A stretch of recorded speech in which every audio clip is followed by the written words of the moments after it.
sebelum kita memasuki acara beranda kita pada pagi hari ini, di mana insya Allah akan diisi oleh saudara kita, sahabat kita, peserta ngaji bareng online ini, itu Profesor Yesi. Namun kita hantarkan terlebih dahulu saudara-saudara kita yang harus segera meninggalkan forum ini untuk melaksanakan tugas dan amanah yang diberikan kepadanya. Semoga dapat terlaksana dengan sebaik-baiknya dalam ridho Allah Subhanahu wa Ta'ala.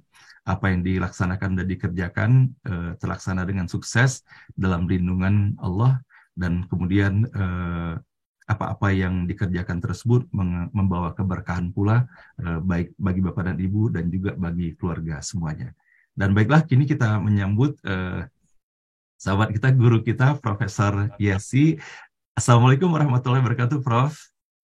Waalaikumsalam warahmatullahi wabarakatuh, Pak Hasan. Alhamdulillah, Prof. Bapak Ini semua.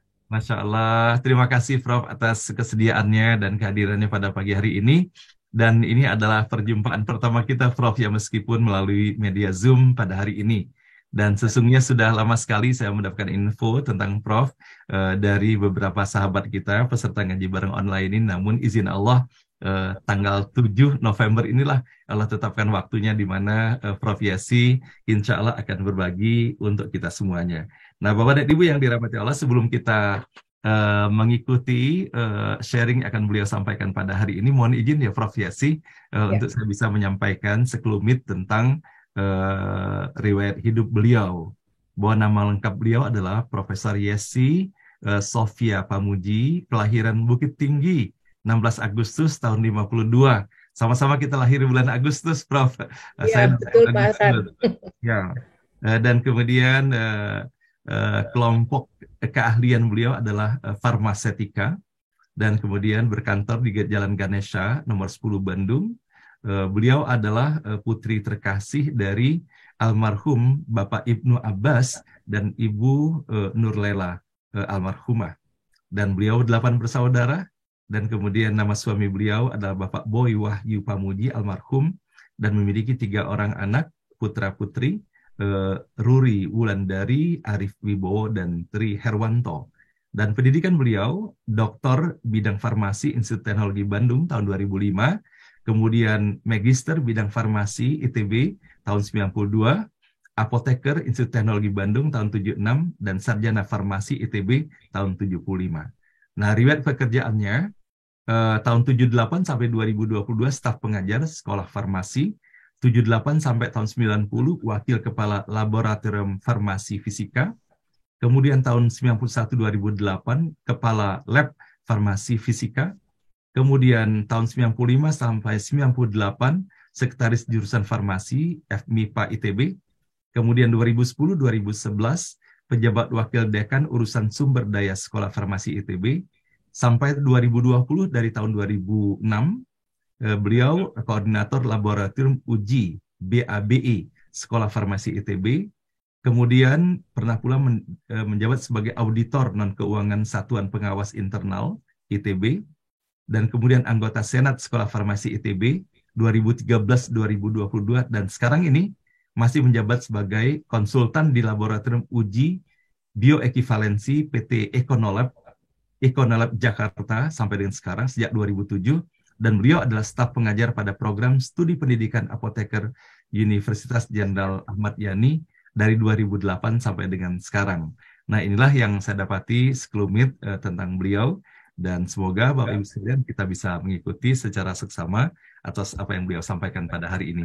Nah, baiklah Prof, saya kira Prof sudah sangat familiar dengan forum kita ini, dan kami berikan kesempatan sepenuhnya kepada Prof, dan juga nanti ada forum tanya jawab yang bisa kita berikan kepada Prof Yesi. Kami persilakan Prof. Ya, terima kasih Pak Hasan. Jadi pertama-tama marilah kita panjatkan puji dan syukur kehadirat Allah Subhanahu wa Ta'ala atas segala nikmat kesehatan, kebahagiaan yang diberikan yang kita semua, sehingga kita diberi kesempatan untuk dapat berkumpul pada pagi hari ini mengikuti acara NBO. Terima kasih Pak Hasan atas kepercayaan yang diberikan.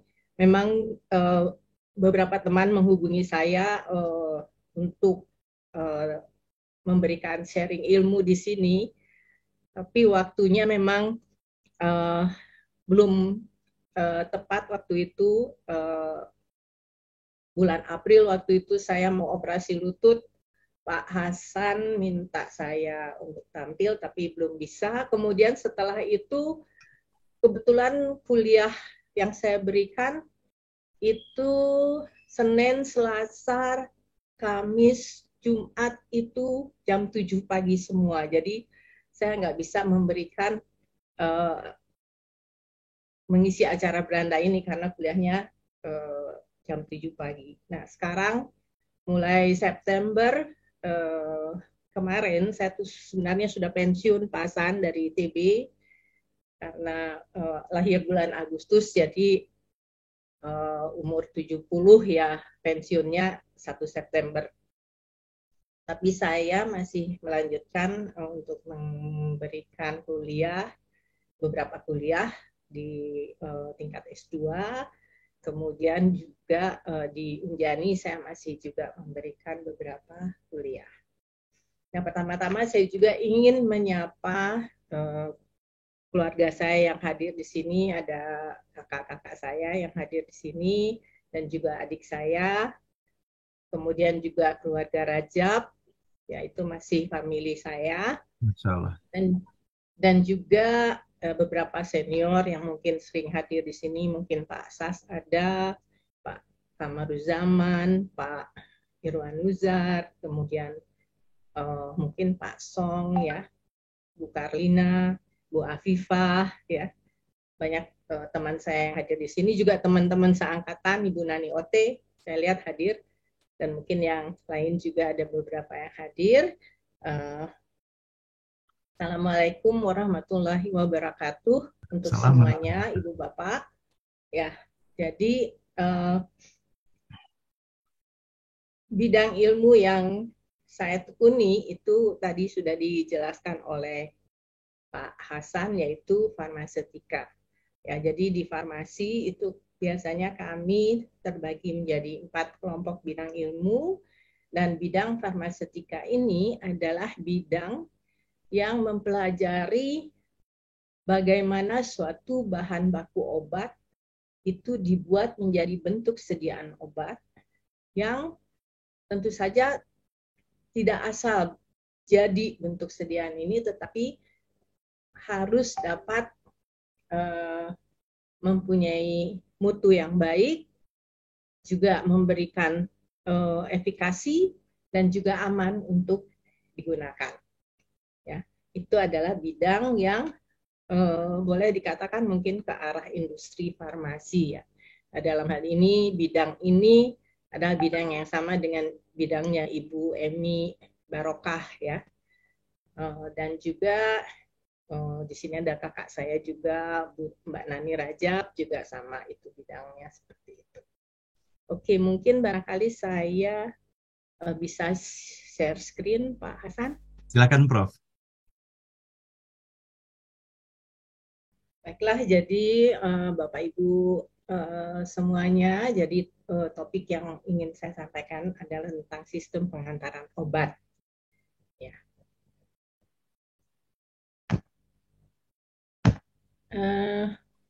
Kita tahu bahwa untuk penemuan suatu obat baru itu membutuhkan waktu ya, penelitian yang lama dan melalui beberapa tahap uji klinik ya. Dan biaya yang digunakan itu sangat-sangat besar.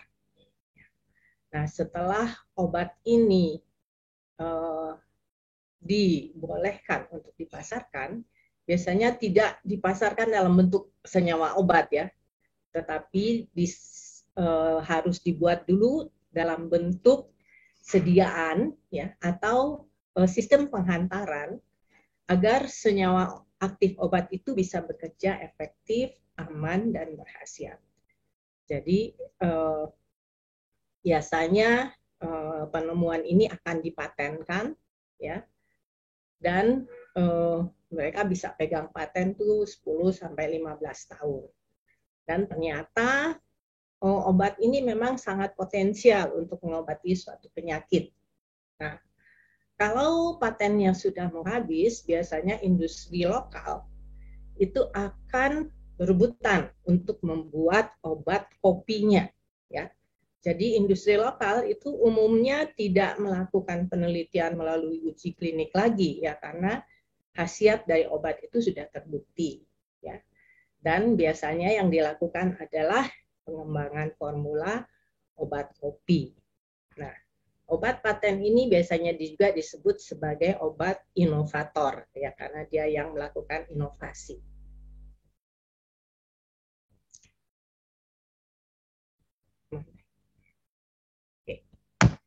Nah, kita mengenal banyak sekali bentuk sediaan farmasi, ya. Oh, ada sirup, ya. Kemudian ada emulsi, mungkin kenal emulsi minyak ikan, ya. Ada suspensi, ada kapsul, tablet, ada injeksi. Nah, semua bentuk sediaan ini punya tujuan masing-masing, ya. Dan sediaan yang paling banyak dibuat itu adalah tablet, ya. Karena keunggulan dari tablet tentu saja mudah untuk digunakan, ya. Kemudian juga mudah untuk dibawa-bawa, ya, bisa diberikan dalam dosis yang tepat, ya. Nah, sedangkan kalau misalnya tablet itu tidak mungkin diberikan untuk bayi atau orang tua yang tidak bisa menelan, ya, sehingga dibuatlah sediaan dalam bentuk sirup. Nah, sirup sendiri itu adalah suatu sediaan yang larut, ya, di sini bening, ya. Kalau kita lihat gambarnya di sini bening, kemudian atau suspensi kalau dia tidak larut, ya. Atau juga bisa dibuat dalam bentuk suppositoria, ya. Jadi tujuannya di sini suppositoria itu biasanya diberikan kalau obat atau kalau pasien itu kesulitan untuk menelan, kemudian menolak karena rasa daripada sediaan yang diberikan itu kurang enak seperti itu, jadi diberikan melalui dubur, ya. Ada inhaler yang diberikan melalui hidung misalnya. Nah, tentu saja bentuk sediaan mana yang akan kita buat itu sangat tergantung daripada sifat fisikokimia daripada bahan aktif tersebut, ya. Jadi kalau misalnya kita menemukan di pasaran ada paracetamol tablet, ada paracetamol sirup, ada paracetamol injeksi misalnya. Itu karena memang untuk tujuan yang berbeda, ya. Sediaan injeksi biasanya dibuat untuk tujuan agar lebih cepat menghasilkan efek, ya. Nah, tujuan pemberian obat itu bisa lokal atau topikal, ya. Jadi bisa juga sistemik. Nah, kalau lokal itu adalah obat diantarkan secara langsung menuju organ atau jaringan tanpa harus masuk ke peredaran darah. Sedangkan sistemik, obatnya harus didistribusikan ke seluruh tubuh melalui peredaran darah, dan obat dalam hal ini untuk dia bisa mencapai tempat kerjanya di jaringan, dia harus dapat keluar dari pembuluh darah tersebut, ya, menembus membran kapiler dari pembuluh darah menuju organ ataupun menuju sel-sel yang ada di jaringan. Ya, tentu saja ini kalau dia sistemik, ya, dia harus bisa diabsorpsi. Nah, contoh misalnya kalau kita memberikan obat secara oral, ya, tablet, kapsul, kemudian sirup, suspensi, emulsi yang diberikan secara oral, itu harus bisa diabsorpsi. Kalau dia tidak bisa diabsorpsi, maka dia tidak akan bisa mencapai reseptornya dan tidak bisa bekerja. Nah, seperti tadi saya katakan, kalau dia sudah masuk ke peredaran darah, dia harus menembus membran kembali untuk dapat bekerja. Nah, selain bentuk sediaan obat, kita juga mengenal rute pemberian obat. Ya, rute pemberian obat tadi kita lihat pada bagan ini ya, itu bisa diberikan secara oral. Ya, ini yang paling banyak dibuat obat yang diberikan secara oral. Tapi obat yang diberikan secara oral itu mempunyai kejelekan ya. Nanti kita lihat keburukannya ya, ada juga keuntungannya ya, seperti itu. Nah,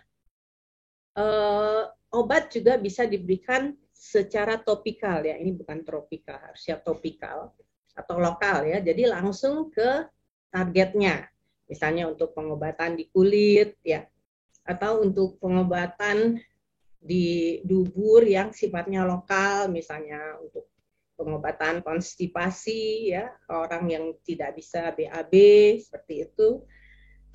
Kemudian diberikan secara parenteral ya, masuk langsung ke sirkulasi darah. Bisa juga diberikan melalui kulit, tetapi bukan untuk tujuan lokal, tapi masuk ke sirkulasi darah. Itu biasanya kita mengatakannya transdermal ya, diberikan melalui kulit tapi masuk ke sirkulasi darah. Kemudian melalui membran mukosa, misalnya mata, hidung, paru-paru, kemudian mukosa di rongga mulut ya, seperti sublingual, dan sebagainya. Nah, saya akan memberi contoh satu rute pemberian oral ya, yang akan lebih banyak saya bahas di sini. Ini rutenya sederhana dan mudah ya. Untuk sediaannya bisa bervariasi dari sediaan cair, sediaan yang berupa suspensi atau sistem emulsi, yaitu di sistem dispersi, kemudian sediaan padat. Kekurangan dari rute oral ini adalah setiap obat yang diberikan itu akan masuk ke dalam sirkulasi darah itu melalui hati dulu.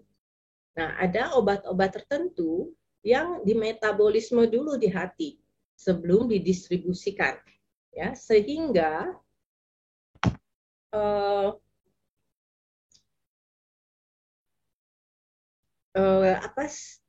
kadar obat di dalam darahnya, atau bisa dikatakan, kita mengatakannya sebagai ketersediaan hayatinya di dalam tubuh itu bisa berkurang. Ya, kalau metabolisme ini sangat ekstensif, misalnya hanya sekitar 20% dari obat yang kita berikan itu yang bisa masuk ke peredaran sistemik. Sisanya terbuang. Ya. Nah, itu kekurangannya. Kemudian obat-obat yang diberikan oral itu absorpsinya di saluran cerna, di lambung dan di sepanjang saluran cerna itu tergantung pH. Ya. Jadi ada obat-obat tertentu yang daerah absorpsinya itu sangat pendek. Ya, misalnya dia hanya diabsorpsi dengan baik di usus 12 jari. Nah, usus 12 jari itu kan usus yang paling pendek ya. Sedangkan di tempat lain dia nggak bisa diabsorpsi dengan baik, sehingga ketersediaan hayatinya juga kecil. Ya. Kemudian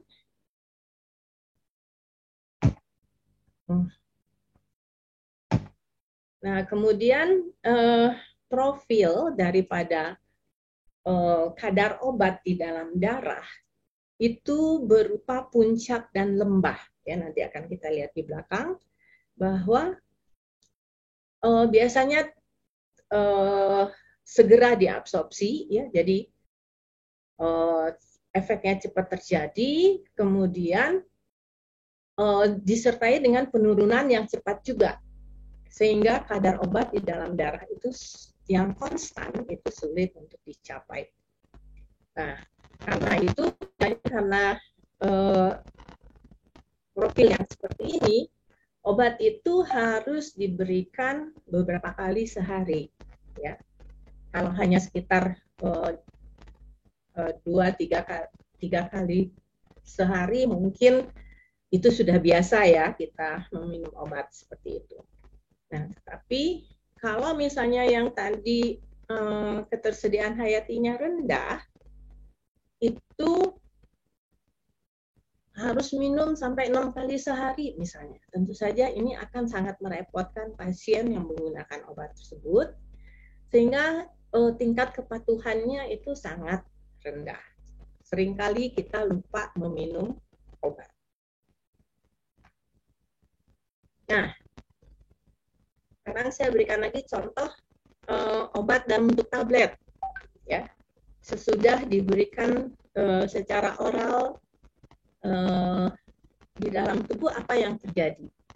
Ya, pertama, tablet itu akan melepaskan zat aktifnya dalam bentuk dispersi padatan. Ya, artinya dia tabletnya itu biasanya hancur dulu, ya. Kemudian dia melepaskan dispersi padatan di dalam saluran cerna. Nah, dispersi padatan ini harus melarut dulu, ya, agar dia bisa diabsorpsi. Kemudian dia masuk ke saluran sirkulasi darah, jaringan, dia memberikan efek farmakologi dan metabolisme. Kemudian ini adalah proses yang reversible, ya, bolak-balik, sehingga obat itu nanti akan dikeluarkan dari tubuh setelah dimetabolisme. Jadi ini yang terjadi di saluran cerna untuk tablet, ya. Jadi dia mengalami banyak proses agar baru bisa diabsorpsi. Nah, kalau dia mau melepaskan bentuk sediaan, melepaskan zat aktif, kenapa jadi maju? Nah, kalau dia dalam bentuk tablet untuk dapat melepaskan obat, itu dia harus punya kekerasan tertentu, porositas tertentu, terus sifat permukaannya harus hidrofilik, sehingga air tuh bisa masuk ke dalam pori-pori tablet dan menyebabkan tablet itu mengembang dan pecah. Ya. Nah, setelah dia menjadi dispersi padat, maaf ya. Nggak apa-apa, Prof. Nah, kalau dia akan melarut, ya, itu dipengaruhi oleh kelarutan dari zat aktif dan laju pelarutannya. Jadi kalaupun misalnya obat itu tidak larut dengan baik, dia pasti akan melarut tetapi perlahan di dalam saluran cerna, sehingga absorpsinya juga akan menjadi lebih lambat. Kemudian untuk bisa dapat diabsorpsi, dia harus bisa larut di membran saluran cerna, tergantung tempat ketebalan membrannya dan juga kemampuan dia untuk dapat berdifusi melalui membran. Nah, selanjutnya adalah bahwa sistem pengantaran obat, ya, atau bentuk sediaan obat itu harus merupakan sistem pengantaran obat, itu dapat dibagi berdasarkan kecepatan pelepasan obatnya. Obatnya harus dilepas segera atau pelepasannya dimodifikasi. Di sini misalnya pelepasannya ditunda untuk tujuan tertentu, pelepasannya diperlama, atau pelepasannya dikendalikan. Ya. Ada juga model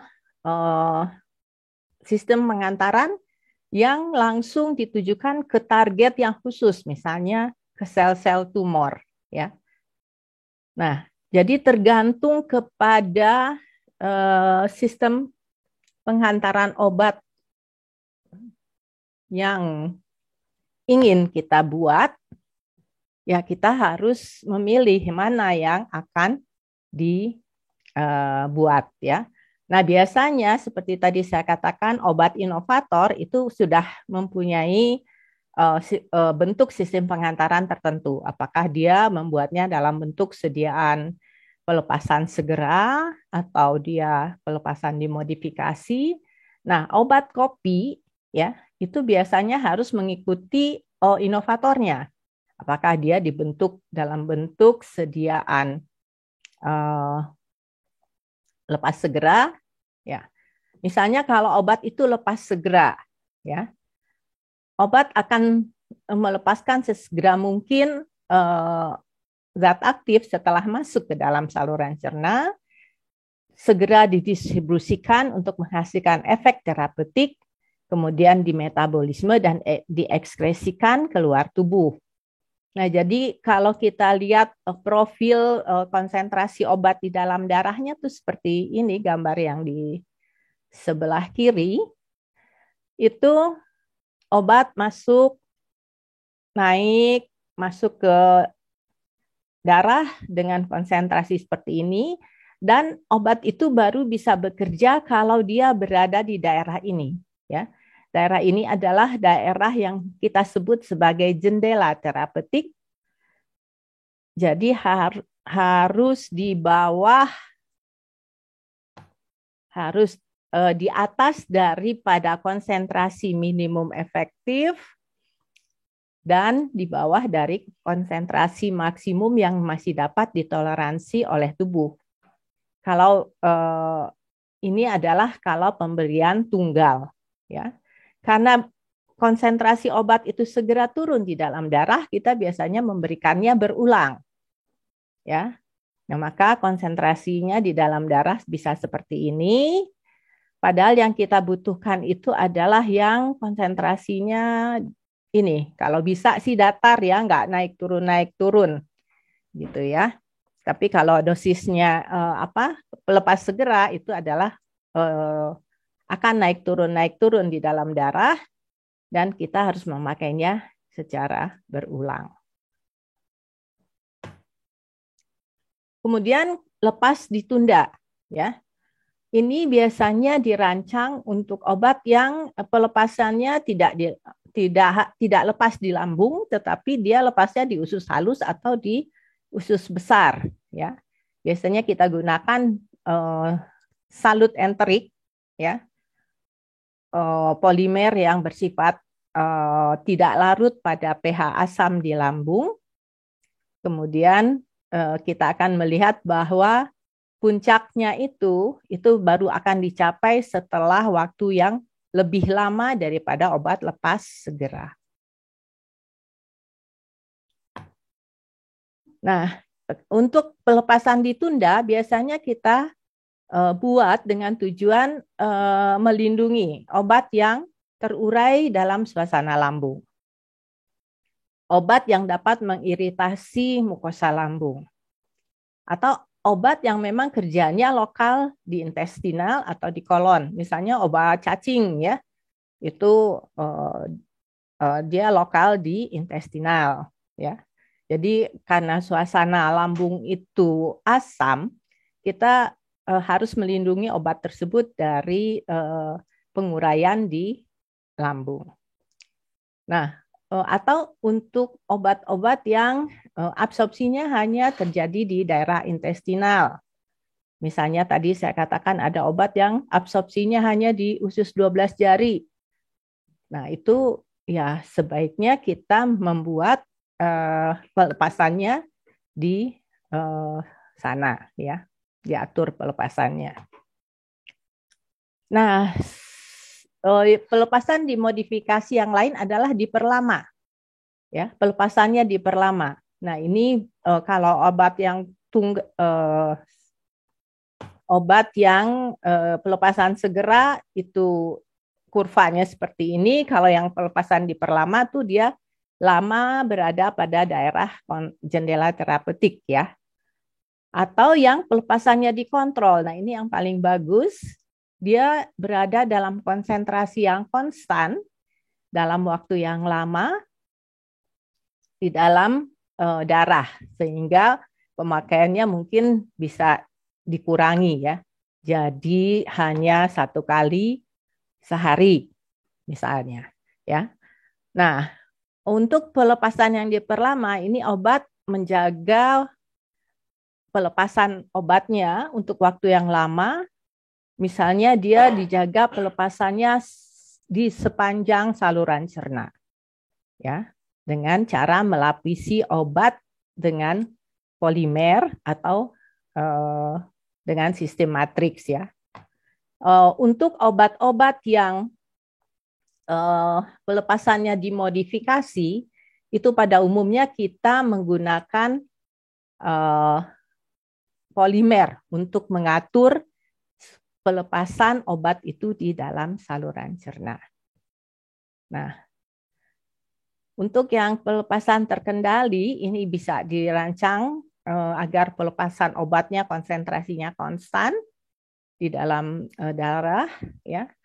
Di sini untuk yang pelepasan terkendali itu tidak hanya bisa dibuat untuk oral, ya. Kalau yang pelepasan diperlama itu hanya bisa dibuat untuk oral, sedangkan yang pelepasan terkendali itu bisa untuk rute lainnya, misalnya oral, vaginal, transdermal, dan lain-lain, ya. Nah, jadi bentuk sediaan apa yang akan kita buat? Ya, itu pilihannya tadi bentuk sediaannya, rute pemberiannya kemana, kemudian kecepatan pelepasannya seperti apa yang kita inginkan. Ya, jadi dari bahan baku itu kita pelajari sifat fisikokimianya, baru kita bisa menentukan apakah dia bisa diberikan secara oral atau tidak, ya. Misalnya seperti itu. Contohnya misalnya insulin, ya. Insulin itu tidak bisa diberikan secara oral karena pertama dia itu terurai di saluran cerna, kemudian dia juga molekulnya besar, tidak bisa menembus membran saluran cerna. Jadi insulin langsung dibuat dalam bentuk injeksi biasanya. Nah, jadi tantangan di dalam bentuk pengembangan bentuk sediaan obat itu adalah pada umumnya 70% dari kandidat obat baru itu kelarutannya rendah. Ya. Saat ini 40% obat di pasaran termasuk kategori obat sukar larut dalam air.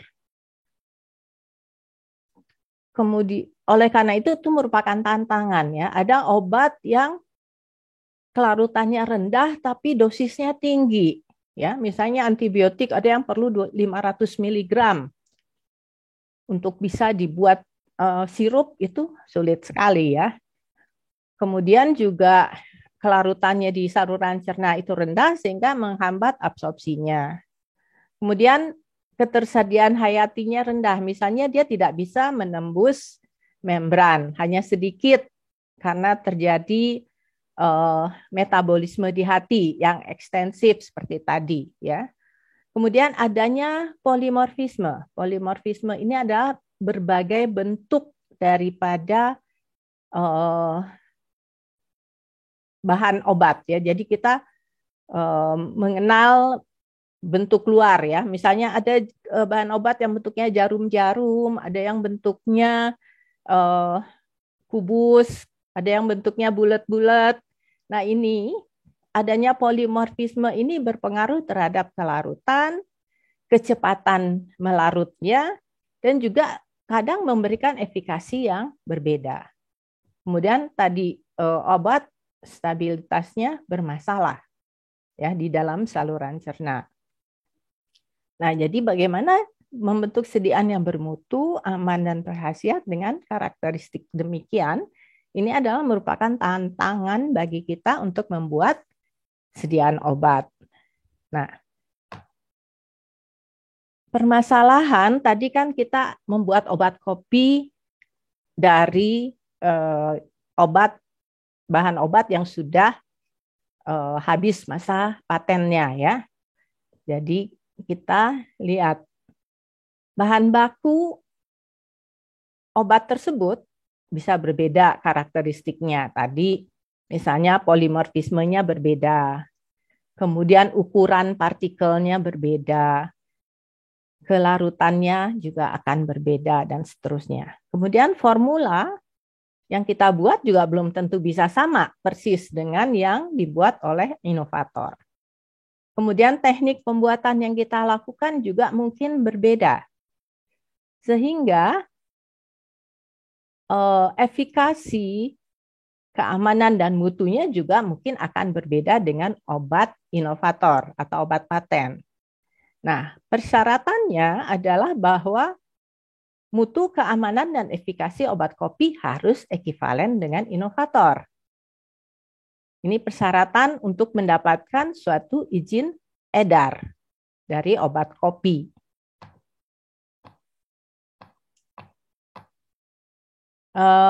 Persyaratan untuk registrasi obat, ya, ada dokumennya banyak di sini.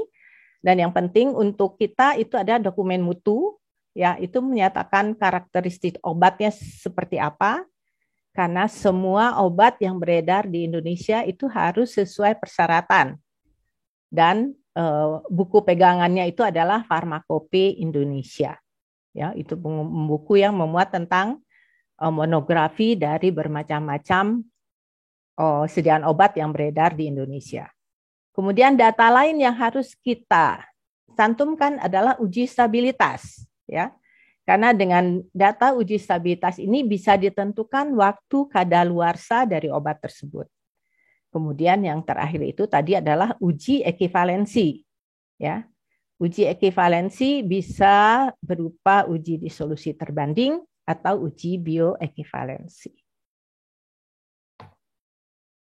Nah, kita lihat stabilitas obat, ya. Ini menyatakan bahwa sediaan farmasi tersebut mampu, ya. Jadi menyatakan sebagai kemampuan suatu zat aktif yang ada di dalam sediaan untuk tetap berada pada spesifikasi yang telah ditentukan untuk menjamin mutu, keamanan, dan khasiatnya.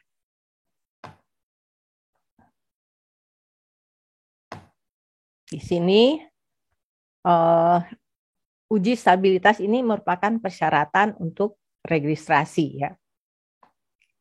Nah, apa yang akan terjadi kalau obat itu tidak stabil, ya, berubah selama penyimpanan?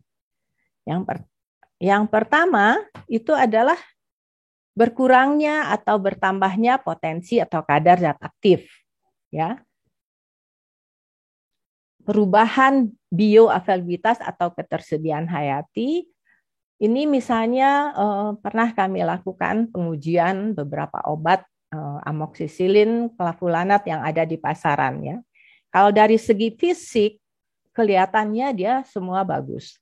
Ditentukan kadarnya semuanya bagus.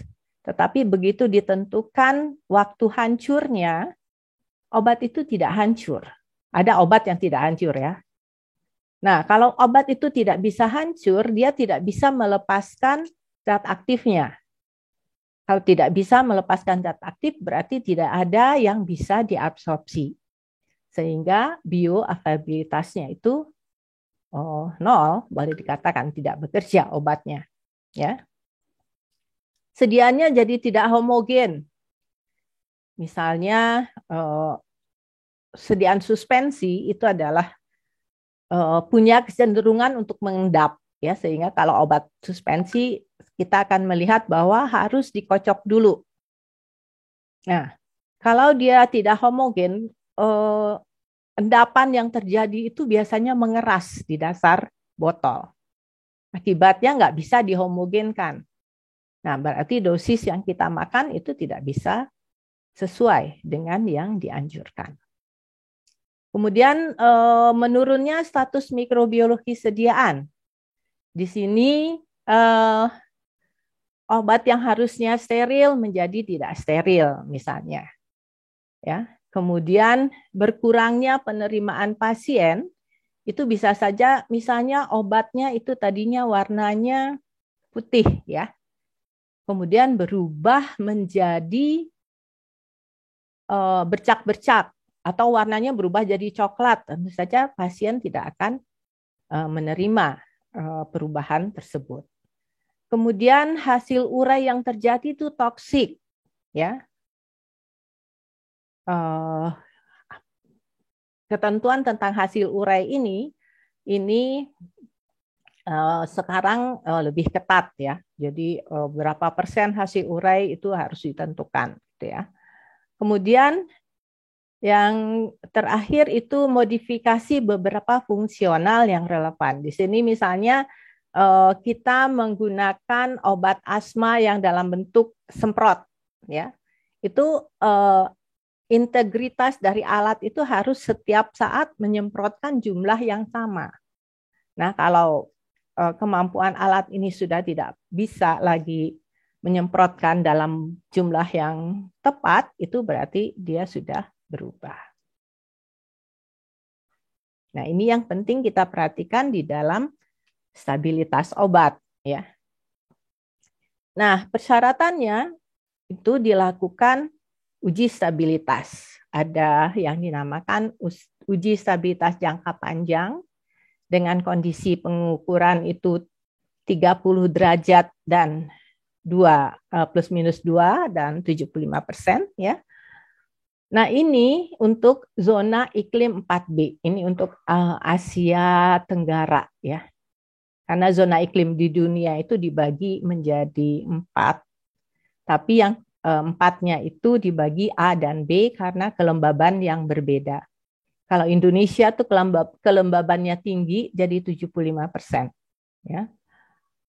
Uji dipercepat biasanya dilakukan pada suhu yang lebih tinggi. Nah, data dari uji dipercepat ini dapat digunakan untuk mendaftarkan obat ke Badan POM. Jadi kalau misalnya tidak ada perubahan yang bermakna pada uji dipercepat, maka obat akan diberi izin edar. Nah, kondisi stres ini biasanya perlu diperhitungkan kalau kita akan mengirim obat ke daerah dan atau ke luar negeri, tetapi menggunakan misalnya pakai kontainer, ya. Kontainer itu di dalamnya suhunya bisa 50-60 derajat misalnya. Dan kita harus melakukan uji untuk mengetahui apa yang terjadi terhadap obat kita kalau dia sebulan di dalam kontainer, misalnya seperti itu. Oke. Selanjutnya tadi syarat lain yang diperlukan untuk mendaftarkan obat kopi yang kita buat itu adalah harus ada uji ekivalensi obat, ya. Di sini ketutupan, ya.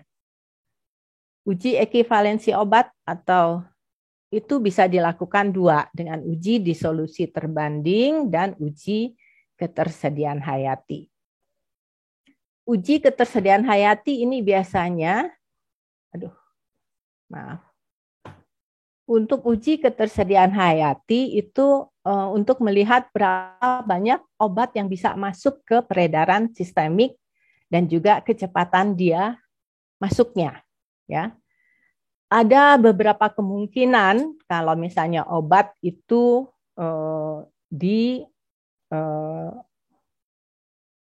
diberikan secara oral, ya. Ada kemungkinan A di sini. Di sini jumlah obat yang bisa masuk ke dalam peredaran sistemik tidak mencapai konsentrasi minimum efektif, ya. Sehingga obat A ini tidak akan memberikan efek. Obat B dia bisa mencapai daerah jendela terapeutiknya dan tetap dan berada di daerah yang aman, ya. Sedangkan yang C ini toksik karena dia mencapai konsentrasi yang lebih tinggi dari konsentrasi maksimum yang bisa ditoleransi oleh tubuh. Jadi toksik, ya.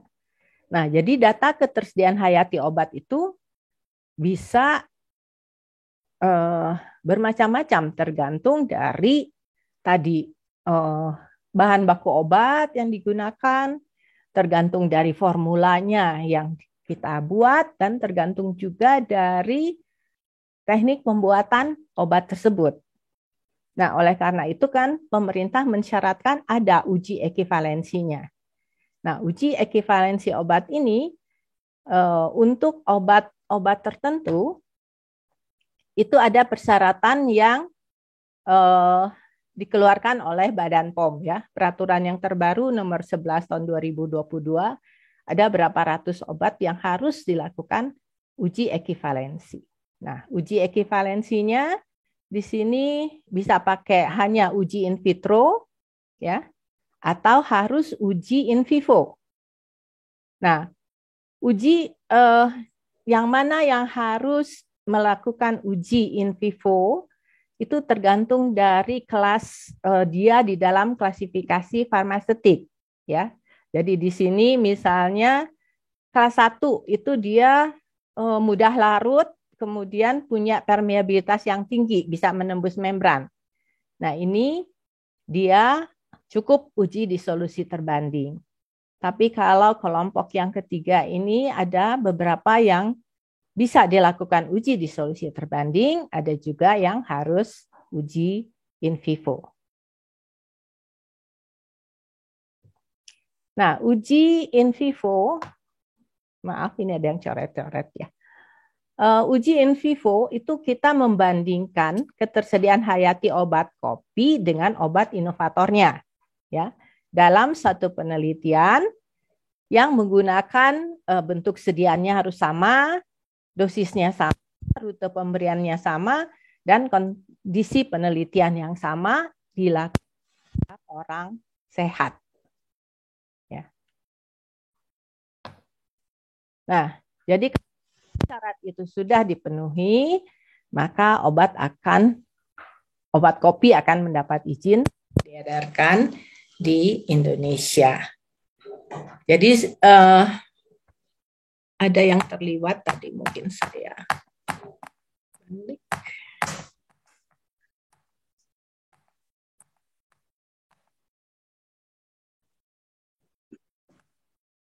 Ini ada coretan ini, Ibu Susi, mohon dihapus, Bu Susi, ada yang iseng nih coret-coretannya. Nah, jadi seperti tadi jelaskan, bentuk sediaan obat itu harusnya obat yang dibuat itu harusnya merupakan suatu sistem penghantaran obat, ya, yang berkaitan dengan jumlah yang dapat dilepaskan sesuai dengan kinetika yang dikehendaki, sehingga dia bisa mencapai tempat dalam tubuh di mana terjadi penyerapan yang optimal. Jadi bukan sekedar bentuk sediaan obat, Pak Hasan. Jadi kalau misalnya kita membuat tablet,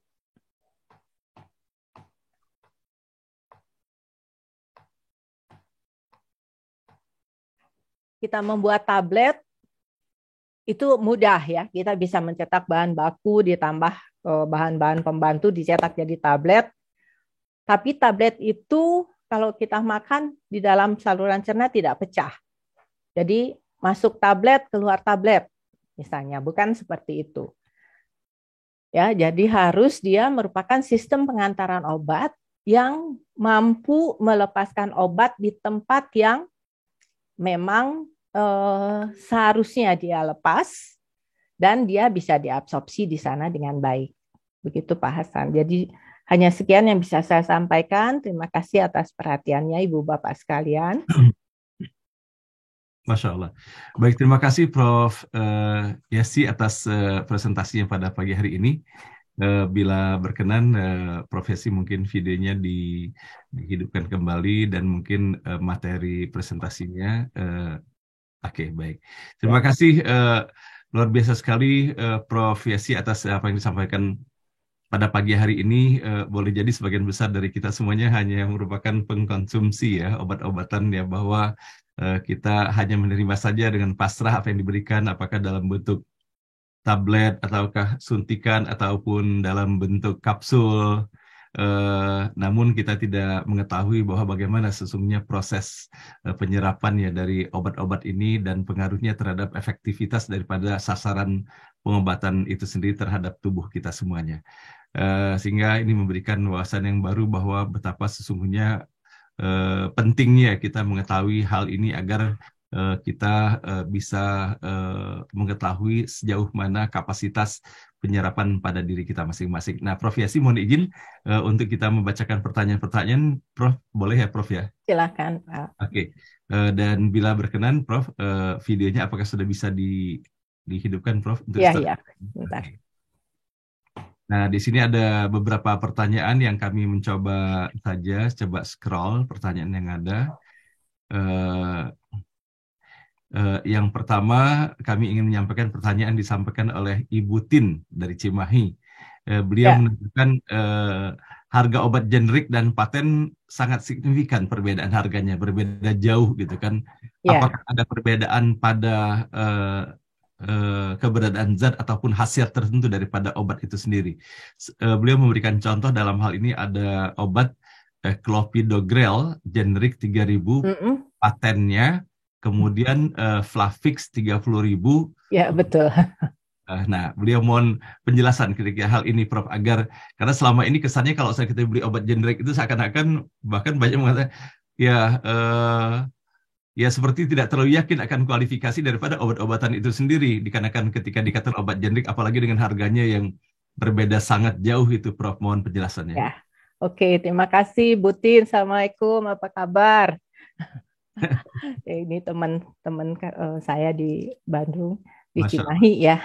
Oke, jadi begini, seperti tadi di awal di pendahuluan itu saya sudah menjelaskan bahwa obat paten itu dia menemukan bahan obatnya, kemudian dia formulasikan sedemikian rupa dan membutuhkan waktu yang sangat lama, terus tahapan-tahapan pengujian, uji klinik, ya, sampai kemudian dapat izin edar. Nah, itu dia butuh biaya yang sangat besar untuk bisa menghasilkan obat paten tersebut. Nah, obat generik ini sama dengan obat kopi, ya. Obat kopi itu bisa diperdagangkan sebagai obat generik dengan nama kimianya seperti Clopidogrel gitu ya, atau bisa dikasih nama lain oleh industrinya. Itu obat generik dengan nama dagang. Nah, seperti tadi saya katakan, industri lokal itu dia tidak melakukan penelitian lagi untuk membuktikan bahwa obat ini memang berkhasiat. Tetapi dia hanya cukup mengembangkan formula ya untuk bisa menghasilkan suatu obat generik. Tapi persyaratannya seperti tadi saya katakan, obat kopi dengan obat generik itu persyaratannya sama, keamanannya juga harus sama, kemudian efikasinya harus sama, mutunya juga harus sama. Makanya pada saat obat generik ini atau obat kopi ini didaftarkan ke Badan POM, dia harus memenuhi persyaratan, salah satunya adalah persyaratan ekivalensi tadi. Nah, persyaratan ekivalensi dia harus mempunyai ketersediaan hayati yang ekivalen dengan obat paten. Nah, karena dia tidak membutuhkan lagi pengujian yang begitu lama dan biaya yang sangat besar, maka obat kopi harganya itu jauh lebih murah. Ya, nah dalam hal ini mungkin bisa tadi 1/10-nya ya daripada obat paten. Tetapi kualitas itu harus sama. Karena itu untuk mendapatkan izinnya itu dia harus memenuhi syarat-syarat yang dipersyaratkan pada saat registrasi obat oleh Badan POM. Harusnya sama. Ya, saya nggak khawatir untuk memakan obat generik karena memang kualitasnya itu sama dengan obat paten. Baik, terima kasih Prof. Ya. Berikutnya dari Ibu Widyas Riyadining Rahayu, beliau menanyakan apakah benar bahwa untuk bahan obat-obat yang menggunakan kapsul ada sebagian yang mengandung babi. Nah, mungkin lanjutan pertanyaannya, bagaimana cara kita orang awam yang mengetahui bahwa kapsul tersebut mengandung babi atau tidak mengandung babinya, Prof?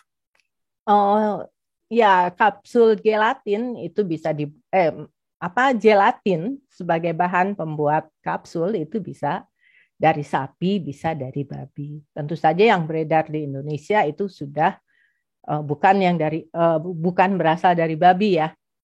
Jadi harusnya kita tidak usah khawatir untuk kapsul-kapsul yang ada di Indonesia seperti itu. Jadi pemerintah menjamin itu bukan berasal dari babi seperti itu. Oke, berikut ini ada pertanyaan juga dari Ibu Ani Iriani. Beliau menanyakan bagaimana mekanisme obat asam lambung, khususnya sakral fate, sehingga harus diberikan sehingga harus diberikan 1-2 jam sebelum makan, Prof. Sukralfat ya, sukralfat itu adalah mungkin di sini saya lebih ke teknis pembuatan, tetapi saya tahu kalau sukralfat itu dia sifatnya melapisi permukaan lambung. Jadi kalau misalnya lambungnya itu luka, ya karena adanya dulunya kelebihan asam lambung terus menyebabkan lambungnya luka, itu dilapisi dulu oleh sukralfat. Jadi diberikan 1 jam sebelum makan sehingga pada saat kita makan makanan, dia tidak akan mengganggu si luka yang ada sehingga tidak memperparah luka yang ada. Jadi dia melapisi mukosa lambung dengan lapisan dari sukralfat tersebut. Seperti itu. Oke, baik. Terima kasih, Prof. Pertanyaan berikutnya ini disampaikan oleh Ibu Dina Samsiar. Jadi beliau menanyakan mengenai obat-obatan yang melalui farmasi mengacu kepada aturan-aturan yang ada yang ditetapkan oleh pemerintah. Nah, bagaimana pandangan Prof mengenai banyaknya sekarang ini beredarnya obat-obat herbal? Dan juga kalau sana kita ingat ya bahwa dalam budaya masyarakat kita juga pengobatan herbal ini kan sudah sepanjang sejarah kehidupan kita ya, Prof ya. Mulai dari daun sirih, daun sirsak, daun kelor dan sebagainya. Nah, bagaimana pandangan Prof mengenai keberadaan obat-obat herbal yang beredar sekarang ini dilihat dari aspek legalitas ataupun perizinannya seperti halnya obat-obatan yang dikeluarkan oleh farmasi? Oke. Baiklah Bu Dinar, jadi kita tahu bahwa obat tradisional pun diatur oleh peraturan dari Badan POM ya. Jadi ada obat tradisional, kita membaginya menjadi 3 kelompok ya. Ada yang jamu ya, ada yang herbal terstandar, ada yang fitofarmaka. Jadi kalau jamu itu masih dalam bentuk dia seperti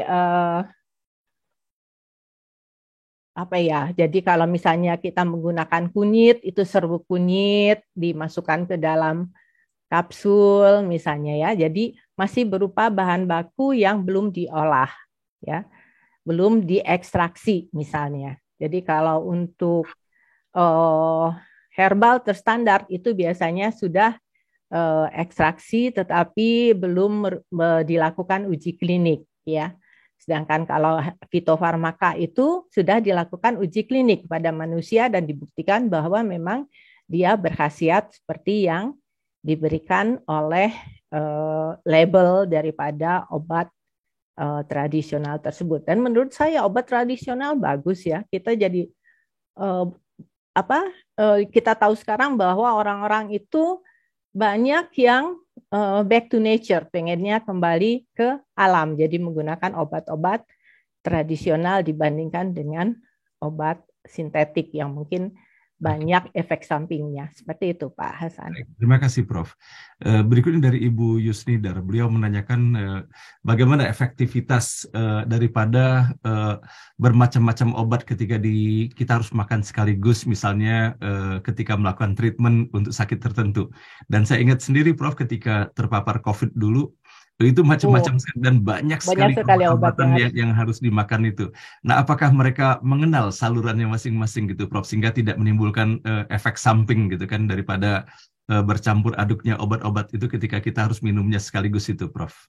Oke, itu pertanyaan yang bagus sekali ya. Jadi obat-obat yang diberikan ya itu memang diketahui misalnya obat A diberikan bersama dengan obat B, diberikan dengan obat C, itu tidak bermasalah. Jadi boleh diberikan secara bersama-sama. Ya, dia diabsorpsi bersama-sama, kemudian setelah dia masuk ke peredaran darah, nanti dia didistribusikan menuju reseptor daripada menuju tempat kerja, ya kita biasanya mengatakan itu reseptor menuju tempat kerjanya masing-masing, ya itu akan seperti itu.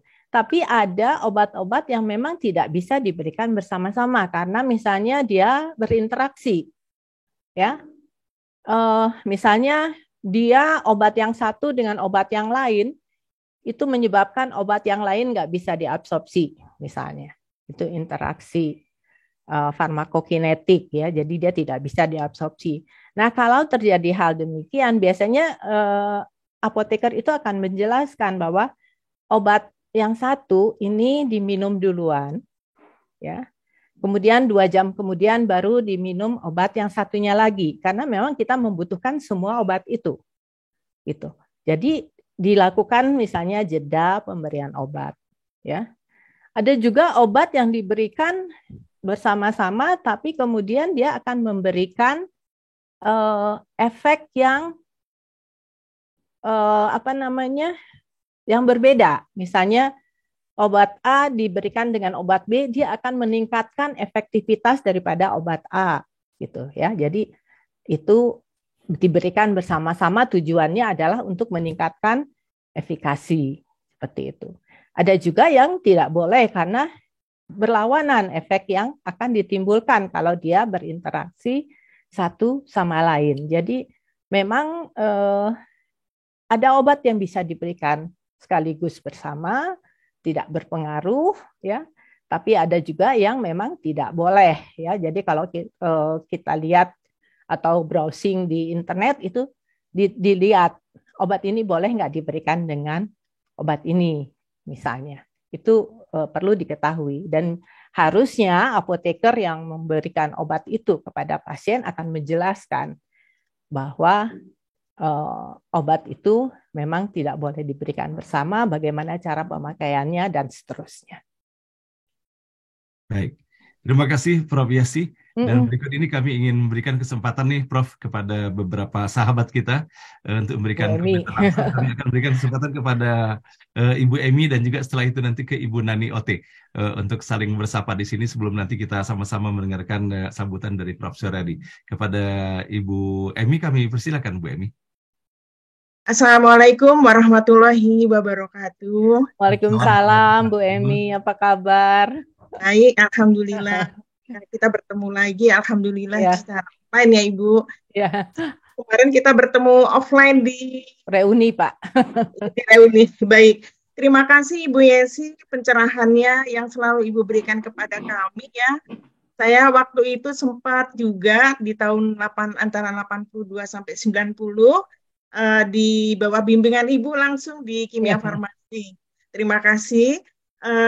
Saya juga sekali lagi berterima kasih yang Ibu sudah mengungkapkan profesi apoteker Ibu. Jadi profesi apoteker di industri farmasi ini adalah salah satu profesi yang banyak lagi yang dilakukan oleh kami para apoteker ya, di samping juga di pelayanan. Tetapi luar biasa sekali pencerahan Ibu di dalam penghantaran obat ini Bu ya, yang bisa mengakomodasi kebutuhan dari pasien dengan beragam variasi individunya, yang tentunya ujung-ujungnya adalah membuat kita semua menjadi sehat begitu ya. Terima kasih Ibu atas pencerahannya dan salam sehat selalu. Wassalamualaikum warahmatullahi wabarakatuh. Terima kasih Pak Hasan. Siap Bu Emi. Ya, terima kasih Bu Emi. Ini Bu Emi yang mempraktekkan teori yang saya berikan itu waktu dia jadi Direktur Fapros ya. Masya Allah. Oke, alhamdulillah baik. Terima kasih Ibu Emi. atas kontribusinya dalam pertemuan pada pagi hari ini. Dan berikut ini sama-sama kita memberikan kesempatan kepada Ibu Nani Ote yang pada awal acara ini telah disebutkan oleh Prof. Jesse bahwa beliau adalah sahabatnya dari Prof. Yasi. Kepada Ibu Nani Ote kami persilakan Bu Nani, tolong di-unmute audionya. Oke, silakan Bu Nani. Assalamualaikum warahmatullahi wabarakatuh, Bu Yesi. Waalaikumsalam warahmatullahi wabarakatuh. Jadi alhamdulillah ya, setelah sekian lama direncanakan. Waktu itu Bu Yesi mau dioperasi kaki ya. Lutut. Kemudian juga jadwal tidak cocok dengan kalau untuk mempresentasikan lebih jauh ya. Jadi pertama alhamdulillah terhadap MBO ya yang sudah mempertemukan banyak sekali teman-teman maupun senior-senior saya alumni ITB. Di sini ada pembimbing saya Prof. Ahmad Syarif, Prof. Hindadi, dan teman-teman seangkatan yang walaupun berbeda jurusan. Saya planologi, Bu Yesi farmasi.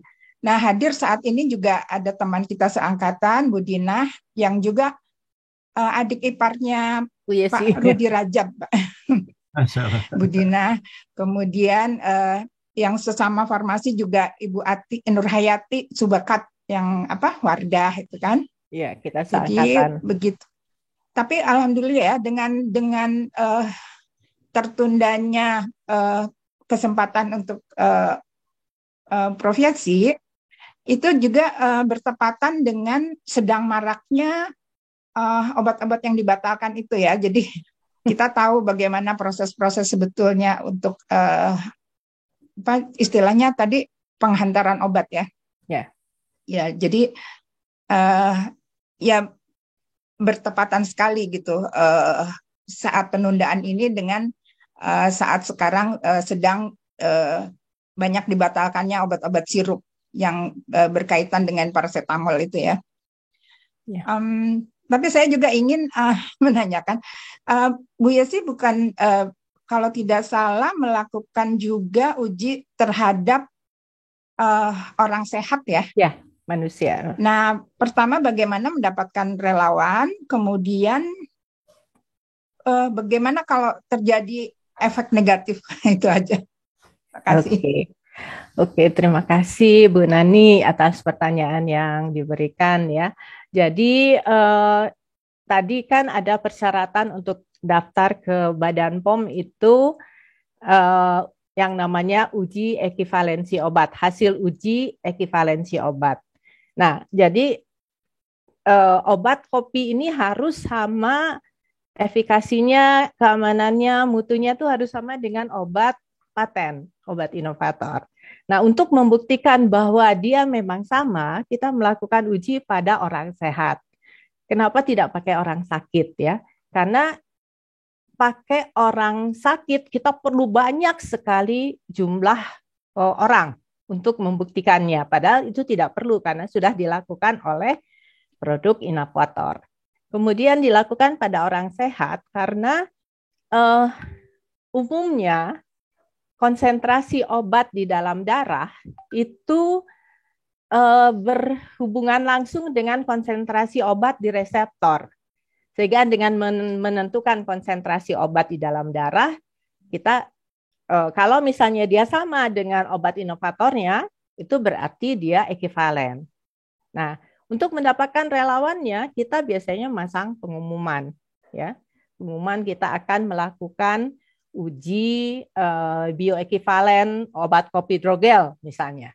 Nah, obat ini khasiatnya seperti apa, kemudian yang dibutuhkan sukarelawan yang seperti apa, kemudian ada syarat-syaratnya itu kita umumkan.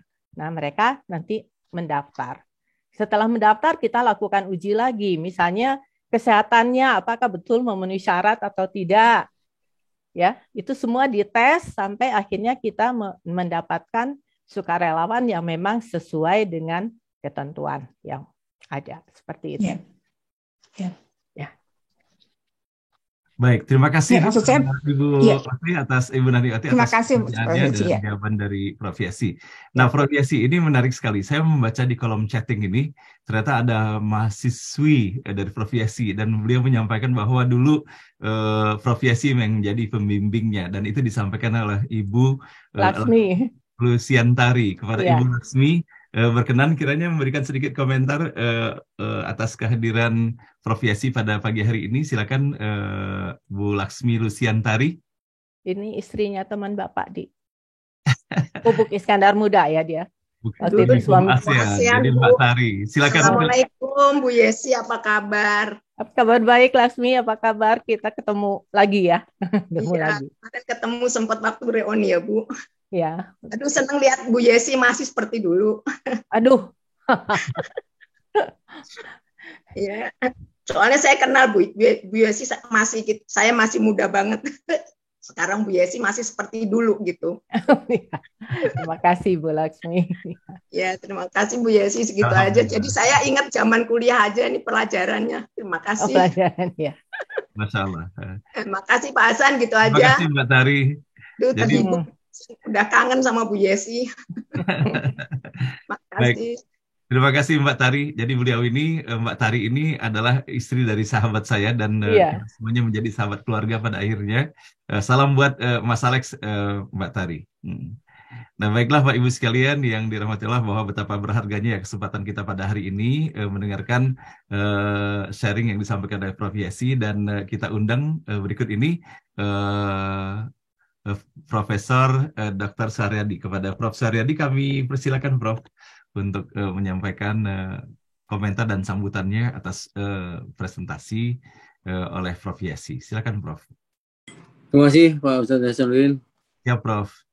Prof. Yesi yang saya muliakan.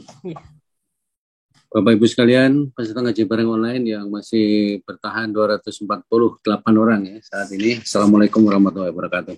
Waalaikumsalam warahmatullahi wabarakatuh.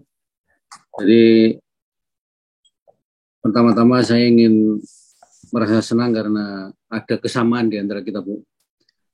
Kesamaannya sama-sama merayakan ulang tahun ke-70 tahun ini. Pensiun. Pensiunan. Pensiunan. NID-nya udah berubah jadi NIDK. Tapi saya lebih tua sedikit, Bu, karena lahir Juni, Ibu lahir Agustus.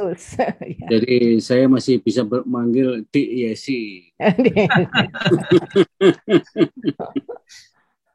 Ya, semua ilmu itu kalau disampaikan oleh ahlinya ya sangat menarik Pak Hasan ya. Ilmu yang sangat rumit tapi bisa kita ikuti dengan nyaman gitu ya. Masya Allah. Bu Yesi tadi itu kan menceritakan ilmu farmakologi yang luar biasa rumitnya, tapi kita orang awam itu bisa mendapatkan penjelasan yang selama ini kita bertanya-tanya ya. Bertanya pada dokternya, kadang-kadang kita segen, dokter kok masih ditanya-tanya gitu ya. Nah, ini berbagai pertanyaan tadi menjawab sebagian besar apa yang kita pertanyakan selama ini tentang obat-obatan. Saya sendiri itu pemakan obat wajib banyak banget, Bu. Yesi. Sama, Pak. Karena saya diabetes ya. Sama, diabetes juga. Sama. Jadi saya sudah rutin nyuntik insulin yang tadi salah satu disebutkan ya. Sudah insulin ya, saya belum. Ya, lebih bagus Ibu berarti ya. Tapi kita nanti Bu, mencatat ini. Yang pakai insulin sama yang tidak umurnya panjang yang mana gitu. Karena udah mencapai 70 kan, Bu. Tinggal bonus berapa tahun lagi yang diberikan Allah Subhanahu wa taala ya. Nah, saya karena Ibu juga diabetes dan minum obat diabetes ya. Saya sendiri tiap hari itu minum obat karena juga entah karena diabetesnya, entah karena memang ini ya, saya udah pasang ring 3, Bu. Waduh. Jadi tiap hari harus minum pengencer Obridurgel. Obridurgel ya. Saya biasanya Plavix. Plavix yang ya. minum ya. Yang patennya, Pak. Patennya. Memang harganya memang lumayan, 30.000. Pokoknya minuman obat-obat orang diabetes, orang jantung itu ya lumayan mahal. Alhamdulillah bisa beli gitu lah. Itu aja yang penting. Ya, syukur Pak. Nah, tadi memang saya 5-6 obat tiap malam itu diberikan sekaligus. Kalau insulin memang ada yang habis makan, suntik yang cepat ya Bu ya. No. Dan yang lambat itu diberikan untuk jangka panjang. Ya, long acting. Ya, itu. Nah, satu pertanyaan mungkin saya mudah-mudahan Ibu pernah pengalaman atau ada sahabat atau teman yang mengalami ya. Tadinya insulin itu tidak punya pengaruh terhadap punya efek yang lain ya, yang menyakitkan gitu. Tapi lama-lama ini kok setelah minum obat insulin ada 2 kemungkinan. Satu, habis olahraga suntik insulin itu langsung kram. Ya kaki ya tangan gitu ya.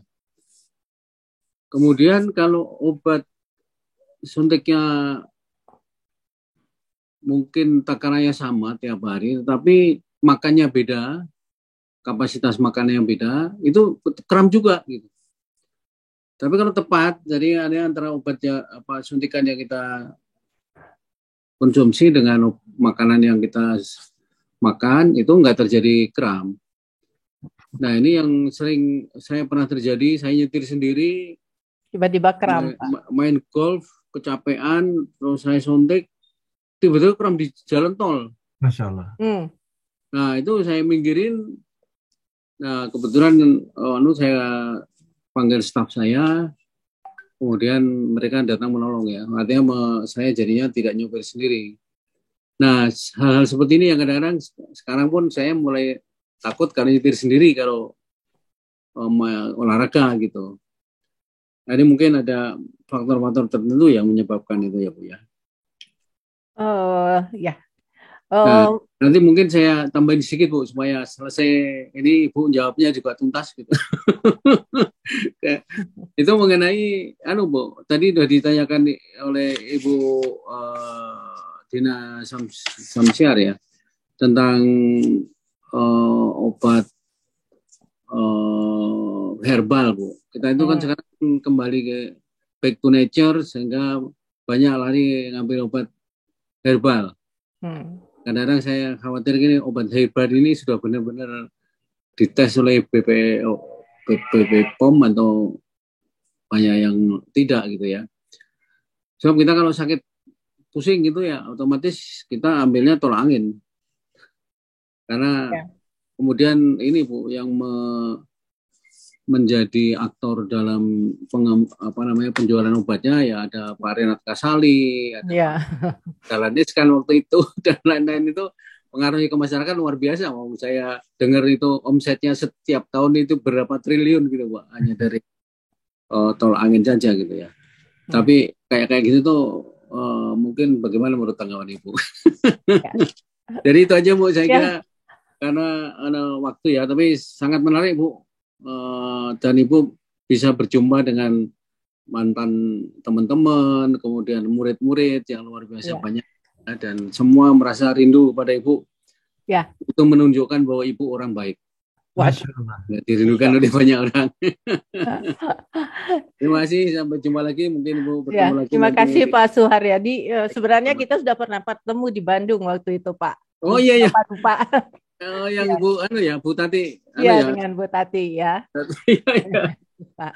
Oke Pak Suharyadi. Jadi memang kalau misalnya kita menggunakan obat itu sebaiknya jangan setelah kita berolahraga ya, karena aliran darah menuju otot-otot itu sangat bertambah, meningkat dengan adanya kegiatan olahraga tersebut. Nah, akibatnya mungkin ya yang terjadi adalah seperti itu, Pak.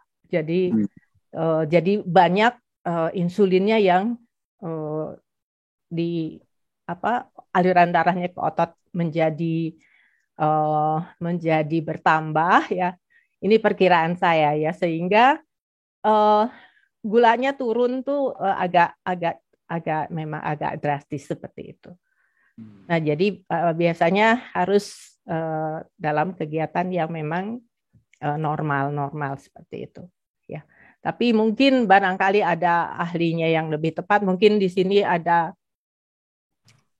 yang ahli farmakologi ya. Kebetulan saya bukan ahli farmakologi ya, ahli farmakologi. Di sini ada Ibu Afifah Ibu Afifah yang ahlinya ya, di NNPU juga ada.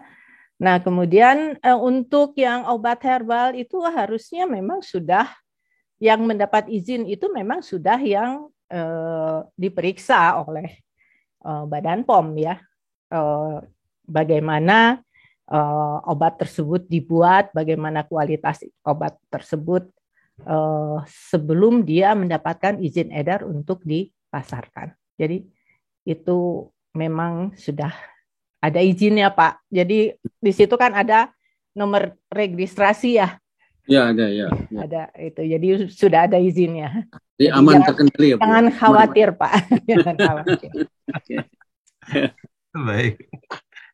Baik, terima kasih Prof. Suharyadi atas sambutan dan juga pertanyaan yang saya yakin bahwa pertanyaan yang disampaikan oleh Prof. Suharyadi, jawaban yang diberikan oleh Prof. Yesi akan sangat bermanfaat sekali bagi yang lain-lainnya.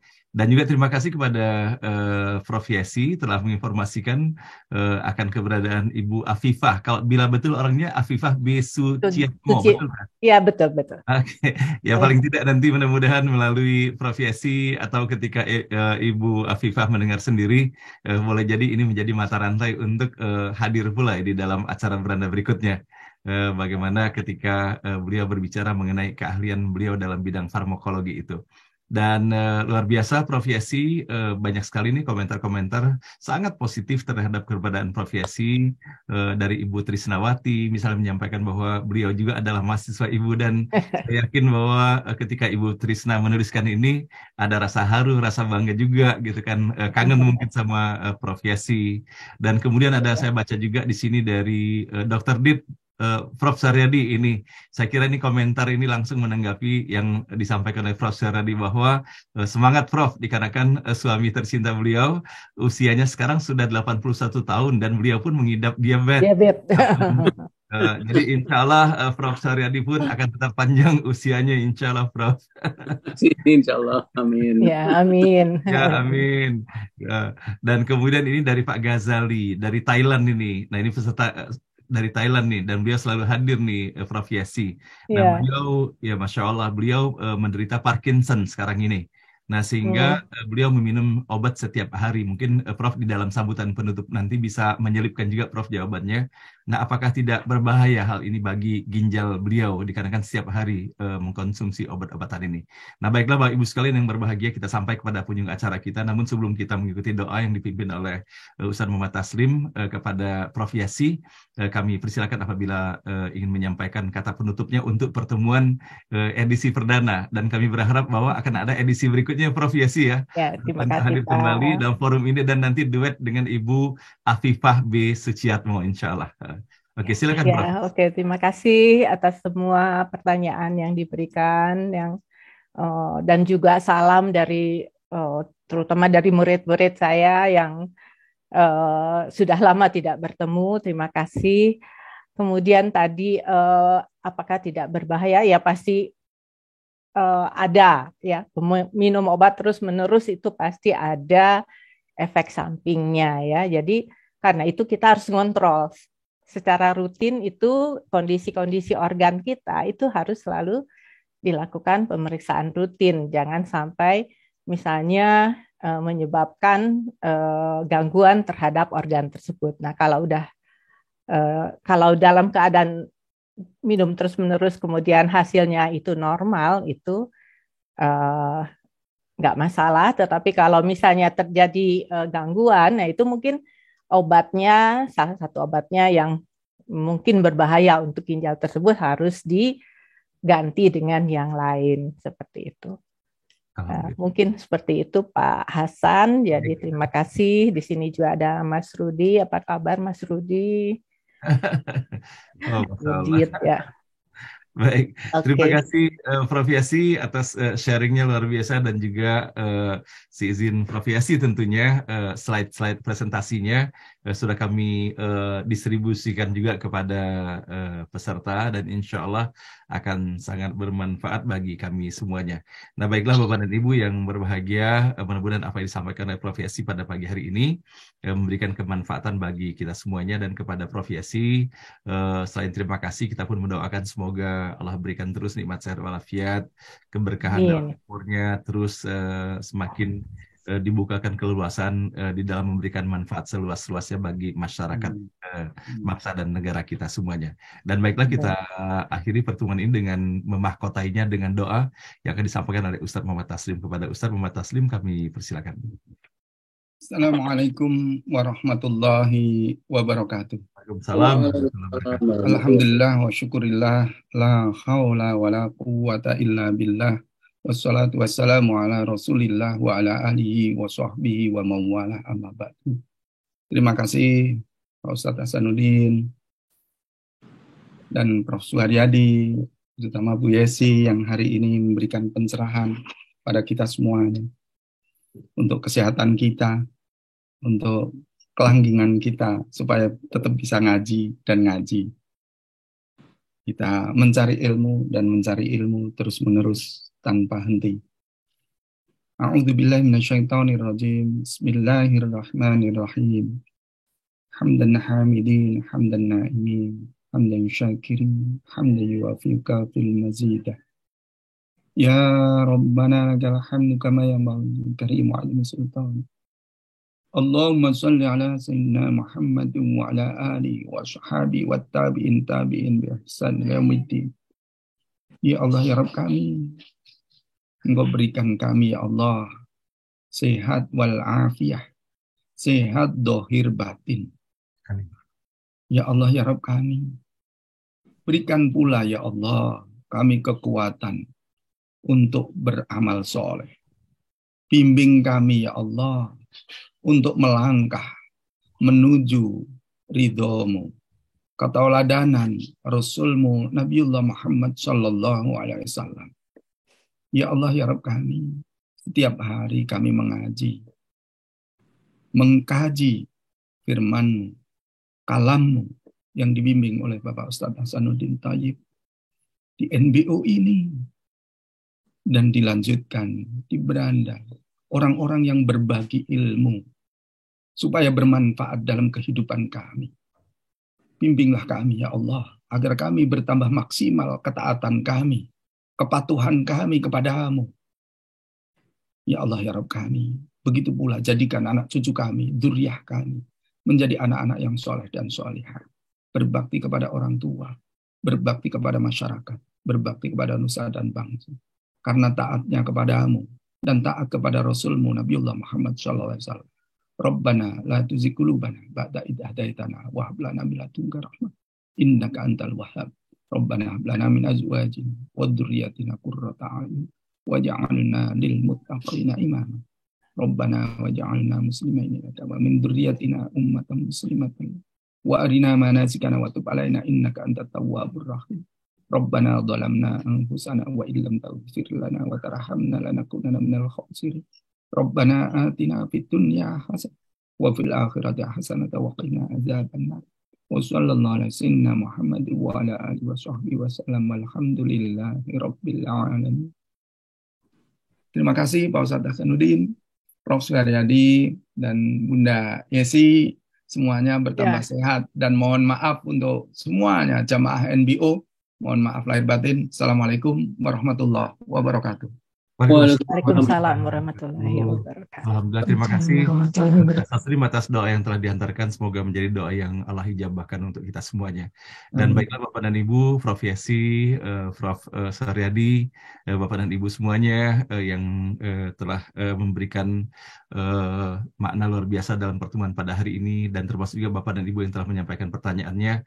Mudah-mudahan pertemuan kita pada hari ini yang merupakan wahana silaturahim sebetulnya menjadi silaturahim yang dirahmati, diberkahi dan diridhoi oleh Allah Subhanahu wa taala. Maka dengan berakhirnya doa ini yang disampaikan oleh Ustaz Taslim, maka berakhir pula acara dan pertemuan kita.